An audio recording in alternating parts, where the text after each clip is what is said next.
Congressman, you have made the foreclosure issue a top priority of yours. Back in February, you wrote to 10 mortgage companies asking for information about their foreclosure practices. What's the response been like?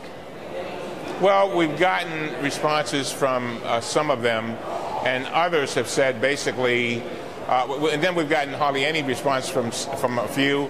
And so basically what we've said to Chairman Issa is those who fail to respond, we want him to issue subpoenas. In the past, he has not been reluctant to issue subpoenas when he thought they were appropriate. And we think that we've got an investigation going on here.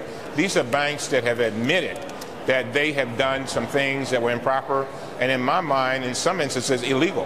And we've got one of the worst foreclosure situations that we've experienced in our country. Just in the city of Baltimore alone, we've got some 11,000 folks that have lost their houses. Across the nation, 6 million that have lost their homes, and then 3 million that are going to lose them this year. So again, we want, since these are banks and servicers that have already admitted that they did things like robo-signing and signing false documents and playing games with people's lives, telling them they had a modification and then foreclosing them on them the next day, it's about time that they come and answer to the Congress, and that's all we want them to do. Well, Congressman, you haven't always seen eye to eye with Chairman Issa on the issue of subpoenas. Do you expect him to accept your request? I would certainly hope so. Again, when he has asked for subpoenas, we've sat down and talked about them.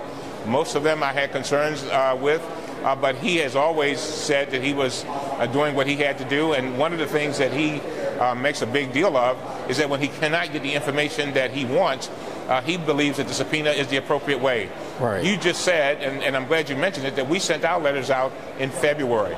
We still have not gotten the appropriate responses. As a matter of fact, MetLife said to us, the only way we're going to give you the documents that you requested is that you issue a subpoena. So I think basically these banks have set themselves up and basically given us no choice. When Chairman Issa has issued subpoenas in the past, he's basically said, I have no choice. And again, this is one of the things that is hurting our economy tremendously. We've got to address it. The banks have been bailed out. They're doing fine, as you well know. But our consumers and our folks who their most important investment, their house, they're losing them. But there's something else that's happening that a lot of people don't think about. Communities are disintegrating right in front of our eyes. Why? Because their property values are going down. And once you have one house on a block that is subject to foreclosure, the value of the other houses go down. And so, Congressman, this is serious business.